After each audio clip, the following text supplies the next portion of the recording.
حضرت بشر آفی رحمت اللہ علیہ سے سارا زمانہ پیار کرتا تھا۔ بغداد کا ایک تاجر کہتا ہے مجھے نہیں بابا اچھا لگتا تھا۔ ہمارا اپنا اپنا ذہن ہے نا، ہم کہتے ہیں میں نے جدھر ساری دنیا جا رہی ہے وہاں نہیں جانا، کہتے ہیں کہ وہ بابا مجھے نہیں اچھا لگتا تھا، حالانکہ سارا بغداد عزت کرتا۔ کیوں نہیں اچھا لگتا تھا؟ کہتے ہیں اس لیے کہ بابا نہ صرف فرض مسجد میں پڑھتا تھا، باقی نماز گھر جا کے۔ تو میں کہتا تھا اتنا ولی ہے تو باقی بھی مسجد میں پڑھے۔ کہتے ایک دن میں نے کہا جسوسی کرنی ہے اس کی، جو کہ اسلام میں منع ہے۔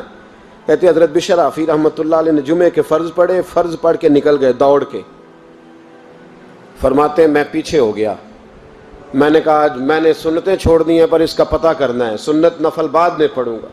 کہتے ہیں حضرت بشر آفی جلدی سے نا ایک کباب والی دکان پہ گئے، وہاں سے کباب خریدے، اور میں نے کہا بوڑھے کی عمر دیکھو اور اس کے ذائقے دیکھو، اس عمر میں بھی کباب کھائے گا۔ اوئے ہوئے، مولوی کو روٹی نے ستایا تھا، اس لیے سنت اور نفل چھوڑ آیا ہے۔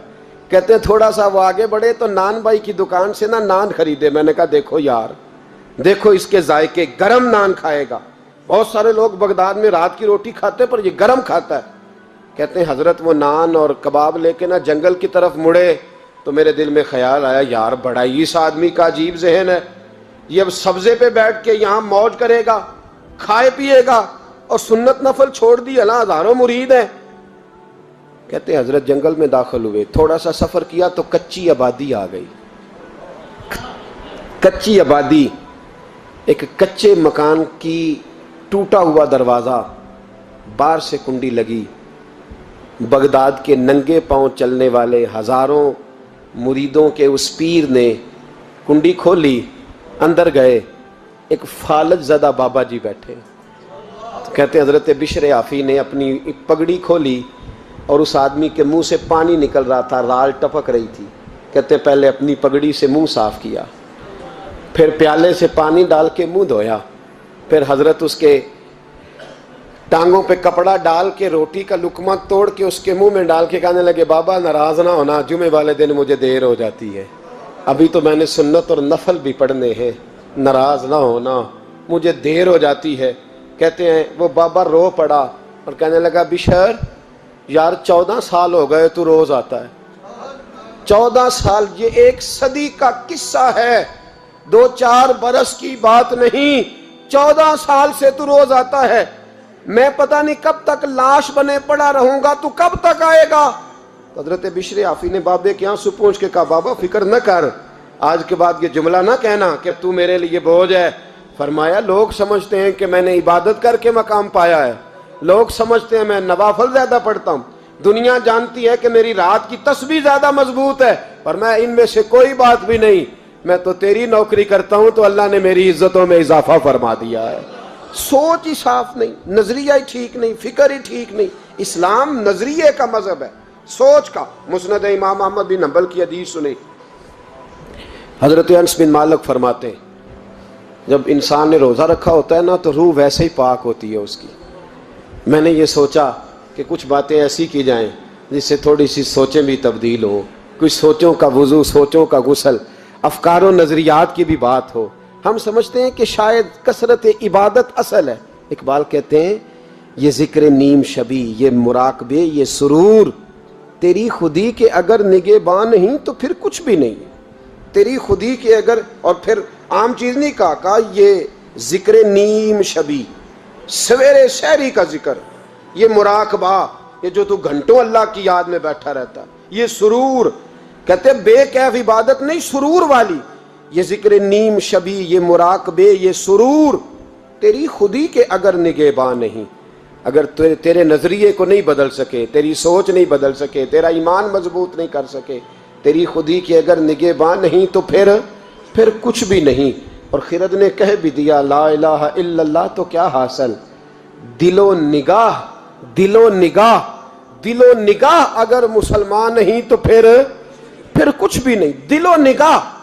اقبال کہتے ہیں ایک دل کا کلمہ پڑھ، دوسرا نظر کا کلمہ پڑھ، ان پہ پابندی لگا۔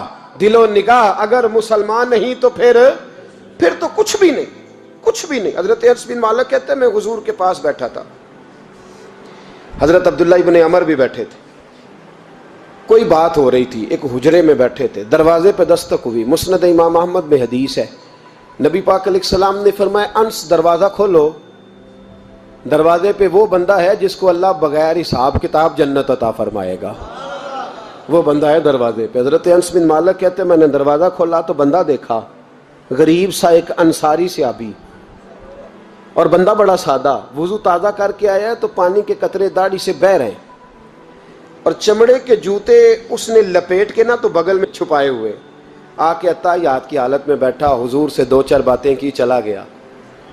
ہم اس کا رنگ دیکھتے رہے اور مصطفیٰ کا کرم دیکھتے رہے۔ اس کو حضور نے جنتی کہا ہے۔ کہتے ہیں اگلے دن اسی ٹائم اسی وقت ہم حضور کے پاس بیٹھے تھے، پھر دروازے پہ دستک ہوئی، حضور نے فرمایا دروازہ کھولو، دروازے پہ وہ بندہ ہے جسے اللہ بغیر حساب کتاب جنت عطا فرمائے گا، بغیر حساب۔ کہتے ہیں دروازہ کھولا، اور جیسے ہی میری نظر پڑی بندہ بھی وہی ہے جو کل آیا تھا، اور انداز بھی وہی ہے جو کل تھا، اسی طرح پانی کے قطرے، اسی طرح جوتے بغل میں، السلام علیکم، کل حضور فلاں بات کی تفصیل پوچھنی مجھ سے رہ گئی تھی، غلطی ہوگی، دوبارہ آیا ہو۔ اس نے اپنی گفتگو کی، چند جملوں میں بات سمیٹی، چلا گیا۔ فرماتے ہیں اتفاق کی بات کہ دن تیسرا، بندے بھی ہم دونوں، میں اور عبداللہ ابن عمر۔ حضرت انس بن مالک کہتے ہیں دونوں بیٹھے تھے، سیم ٹائم سیم ڈے۔ پھر دستک ہوئی، حضور نے فرمایا دروازہ کھولو، اور مسکرا کے فرمایا دروازے پہ وہ بندہ ہے جسے اللہ بغیر حساب کتاب جنت عطا فرمائے گا۔ کہتے ہیں کھل اٹھے ہمارے چہرے، باہر گئے، دستک ہوئی تھی، دروازہ کھولا۔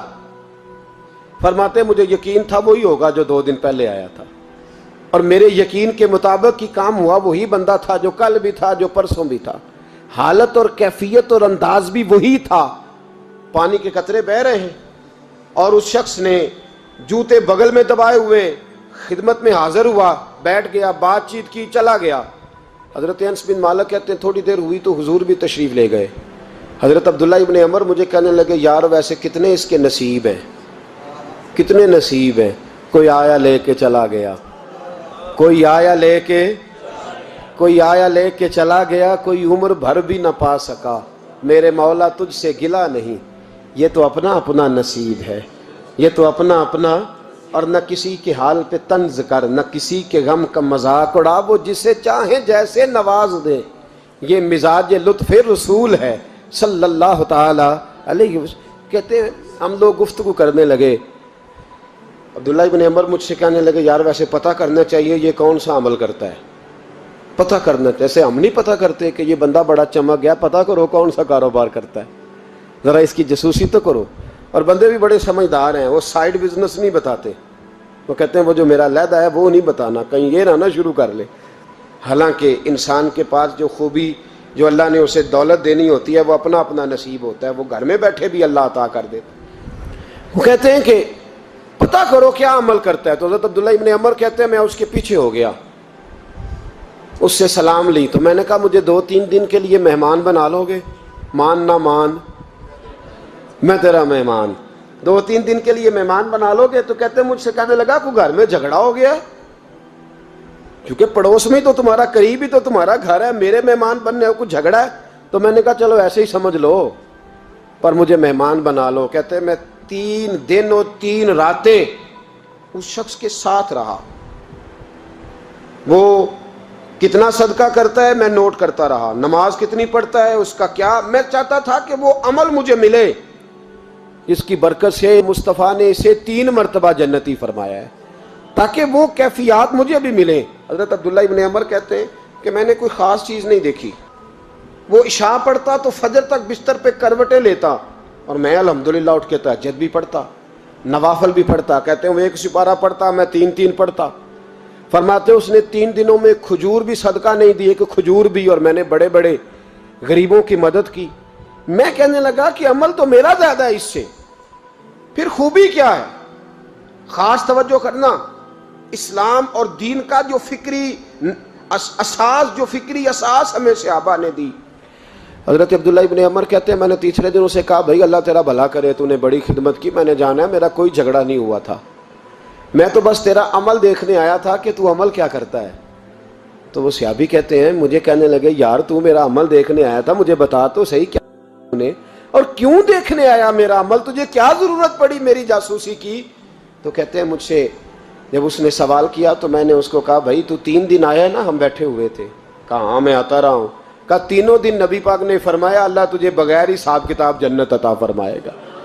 تو میں چاہتا تھا کہ میں ذرا جاسوسی کروں، ذرا دیکھوں، کھوج لگاؤں کون سا ایسا عمل ہے، آپ بھی ذرا دھیان دیجئے گا، کون سا ایسا عمل ہے، حالانکہ تو عشاء پڑھتا ہے اور اٹھ کے فجر پڑھتا ہے، میں تہجد بھی پڑھتا ہوں، تیرا سپارہ 1 ہے میرے 3 ہے، کون سا ایسا عمل ہے جس کے سبب تجھے جنت ملے گی؟ کہتے ہیں وہ صحابی کہنے لگے یار کوئی ایسا عمل نہیں، کوئی شے نہیں، میں اس قابل ہی نہیں، من نانم کے من دانم، جو میں ہوں مجھے پتا ہے۔ کہا پھر کوئی بات تو ہوگی، تیری مہربانی بتا دے، میں نے 3 دن 3 راتیں محنت کی ہیں، بتا دے۔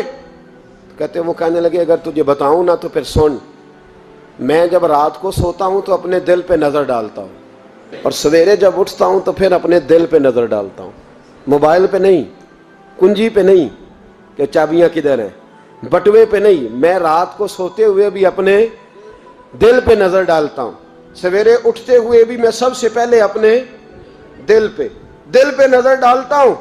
فرماتے ہیں الحمدللہ میرے دل میں کسی کا حسد نہیں ہے، کسی کے بارے میں کوئی کینہ نہیں ہے، کوئی کسی کے بارے میں میل نہیں، میں اللہ کے ہر بندے کے بارے میں سوچ، نظریہ، فکر اچھی رکھتا ہوں۔ اور فرمایا میں تیرے بارے میں بھی عبداللہ یہی سوچتا ہوں کہ تو مجھ سے زیادہ نیک ہے۔ الحمدللہ اس وقت بھی میرا ذہن یہ ہے کہ انس بن مالک مجھ سے زیادہ پرہیزگار ہے، اس وقت بھی میری سوچ یہ ہے کہ محبوب کے سب صحابہ میں سب سے کمزور میں ہی ہوں۔ نابد عبداللہ ابن عمر کہتے ہیں میں نے اس کا ہاتھ چوما، میں نے کہا سمجھ آ گئی ہے، تیرا نظریہ، تیری سوچ پکی اور سچی مسلمان ہے، تو دل اور روح کا مسلمان ہے، تو نظر اور روح کا مسلمان ہے۔ یہ سبب ہے کہ اللہ کے رسول نے زمین پر چلتے ہوئے بھی تجھے 3 دفعہ جنت کی بشارت عطا فرما دی۔